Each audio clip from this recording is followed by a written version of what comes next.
할렐루야, 슬기로운 아침 시간 창세기 30장 이야기입니다.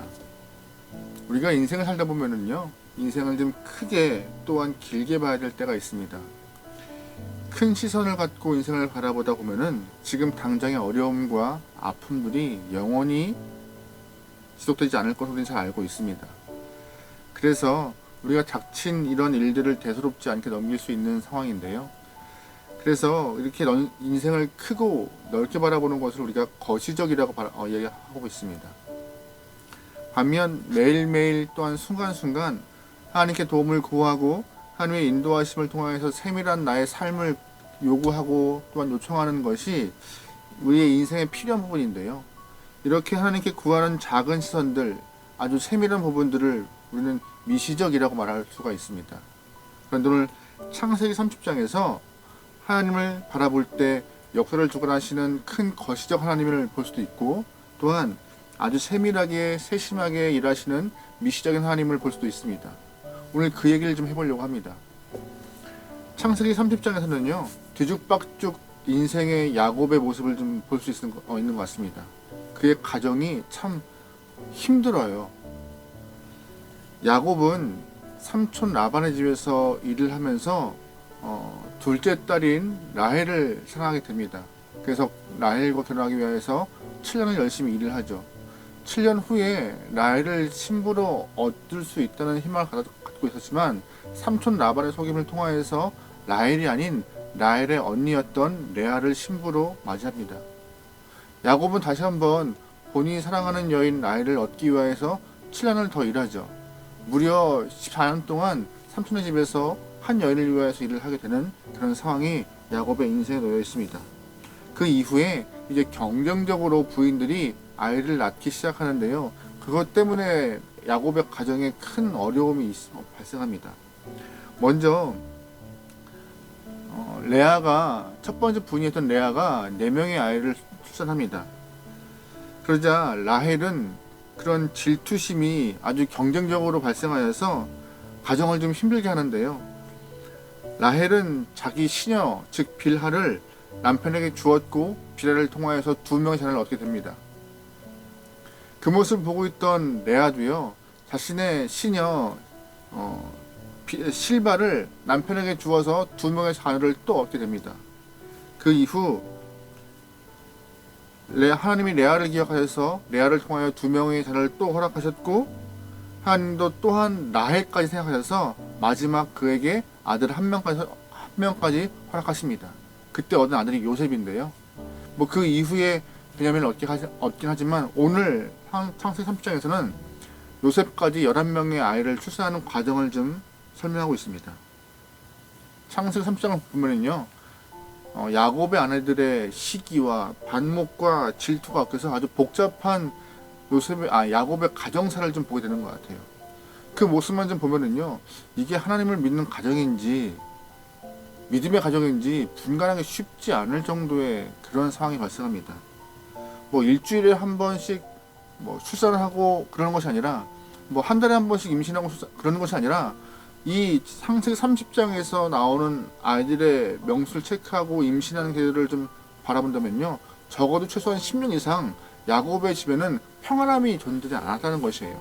다시 말해서 10년 동안 4명의 여인들이 경쟁적으로 아이를 낳고 또한 이런 과정 가운데 서로 시기하고 질투하는 과정 가운데 아이들을 제대로 양육할 수 있는 상황들이 아니었다는 것이고, 지치고 힘든 시간이 오랜 시간 동안 이렇게 펼쳐지고 있던 상황이었다는 것을 우리는 말씀을 통해 알 수 있는 것입니다. 그러나 감사한 것은 하나님이 오히려 이 가정의 어려움을 통하여서 이스라엘 민족을 세우시는 큰 틀을 사용하십니다. 하나님은 아브라함 때부터 큰 민족을 이루게 하겠다고 약속하시는데 그것을 시작할 수 있는 기초의 틀을 만들어 놓으신 것이죠. 시간이 한참 흐르고 난 이후에 이 가정의 고통을 통하여서 하나님 허락하신 11명의 아들과 또한 마지막 후에 태어날 베냐민까지 해서 12지파의 기초를 세워 놓으신 것입니다. 이렇게 바라볼 때 인생은요, 하나님의 거시적인 관점으로 바라볼 때 하나님은 큰 역사를 통치하시는 분이라는 것을 우리는 알 수 있습니다.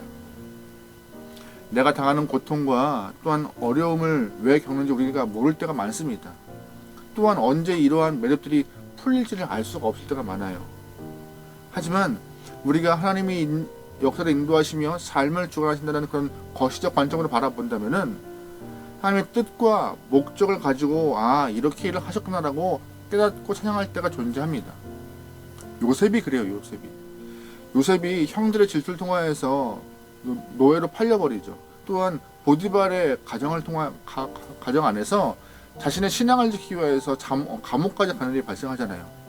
실수한 것, 잘못한 거 없습니다.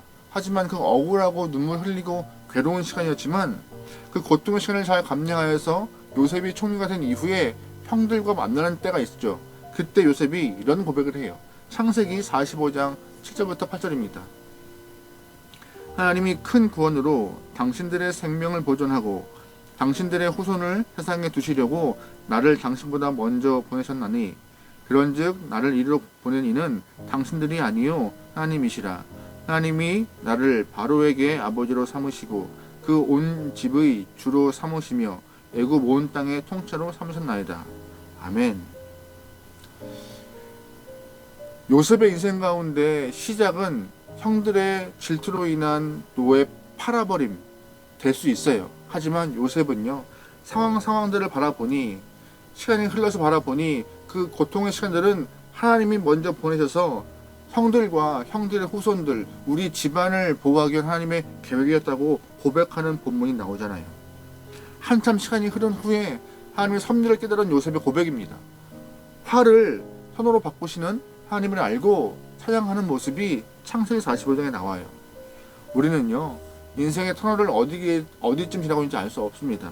하지만 분명한 사실은 내가 하나님의 자녀라는 것과 믿음으로 하나님을 대할 때에 하나님께서 우리를 반드시 그 뜻을 깨닫게 하심을, 터널 속에 있는 우리의 삶을 왜 그런지를 깨닫게 하심을 우리는 알 수 있다는 것이 분명 사실인 것입니다. 그러기에 그때를 위하여서 우리가 흔들리지 않은 믿음을 갖고 잘 견디며 살아가야 한다는 것이 중요한 포인트죠. 그런데 하나님을 스케일 큰 분으로만 이해한다면요, 내 마음에 섭섭함과 안타까움과 원망함이 있을 수 있습니다. 하지만 하나님은요, 스케일이 크신 분 동시에 작고 세밀하시며 고통 가운데는 한 사람을 만지시고 눈물을 닦으시는 아주 친절하신 분이심을 꼭 기억하면 좋을 것 같습니다. 우리 본문 17절 말씀에 이런 말씀이 있어요. 하나님이 레아의 소원을 들으셨으므로 그가 임신하여 5째 아들을 야곱에게 낳은지라. 아멘. 22절에 또 이런 말씀이 나와요. 하나님이 라헬을 생각하신지라. 하나님이 그의 소원을 들으시고 그의 태를 여셨으므로. 아멘. 17절과 22절 말씀 보면은요, 하나님이 레아의 소원을 들었고 또한 22절에 라헬을 기억하였다라고 표현하고 있어요. 이때가 언제냐면은 레아가 먼저 4명의 자녀를 낳았어요. 그리고 그 이후에 자신의 시녀 실바를 통하여서 또한 2명의 자녀를 낳았어요. 그리고 라헬도 자신의 시녀 비라를 통하여서 2명까지 낳았어요. 그 상황 가운데 이제 레아의 큰 아들이었던 루벤이 합한채를 엄마한테 줘요. 합한채가 뭐냐? 그 당시 여성들의 그 다산을 촉진시키는 그런 과일 열매? 그런 거라고 이해하시면 돼요. 그러니까 레아는 이미 4명의 아들이 있는데 큰아들인 루벤이 엄마에게 합한채를 주는 과정을 이제 동생인 라헬이 보게 돼요. 자신은 자녀가 없는데 언니가 합한채를 먹게 되면 또 자녀를 낳을까봐 걱정스럽게 된 거죠. 그래서 라헬이 언니 레아에게 그 합한채를 요구합니다. 나 그거 달라고. 땡깡 부리고 화내고 있는 모습이 발생하는데요. 그때 레아의 마음은요, 내 아들이 나한테 준 건데 왜 네가 당당하게 그걸 요구해? 라고 황당했을 거예요. 그때 라헬이 이런 제안을 합니다. 언니가 합한채를 주면은 야곱과의 동침을 허락하겠다. 우리 맞바꾸자. 그런 제안을 해요. 레아는 근데 그 제안을 승낙하죠. 그래서 레아는 야곱과 동침을 하고 라헬은 언니에게서 합한채를 얻죠. 솔직히 말하면은 조금 2명 다 굴욕적인 거래였지만 이 거래를 통하여서 오늘 본문을 보면은 하나님이 레아의 소원을 들어서 2명의 자녀를 더 허락하셨고 또한 라헬을 떠올리면서 하나님이 그의 태를 열어서 요셉을 허락하신 것입니다. 하나님은요, 크게만 일하시는 분이 아니라 레아의 소원도 라헬을 떠올리며 그들의 마음도 어루만지시는 분임을 꼭 기억하시면 좋겠어요. 우리가 하나님을 크게만 생각하면 나는 하나님에게 무엇인가, 나와 함께 하심이 있는가라는 마음이 들기도 해요. 서운하죠. 속상하죠. 내 소원 들으시는가, 내 눈물 아시는가 라고는 그런 원망이 발생할 수도 있어요.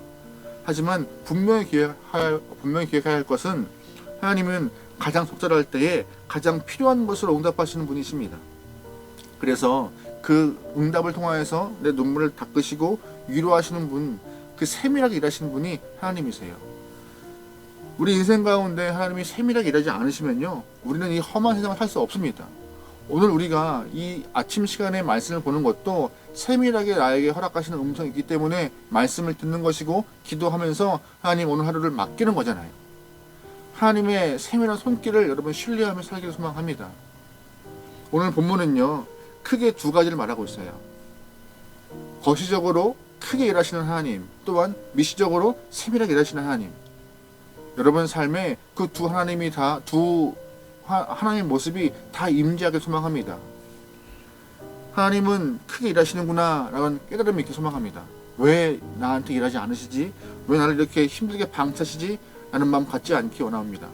하나님의 섭리를 깨닫고 하나님이 무슨 뜻이 있겠지라고 참고 인내하며 살아갈 수 있는 그런 마음이 있기 원하며, 또 하나, 하나님 오늘 하루 나의 삶을 주장하셔서 하나님의 돌보심과 인도하심 가운데 내 인생이 풀어나갈 수 있게 역사해달라고 기도하는 그런 미시적인 마음도 필요한 것입니다.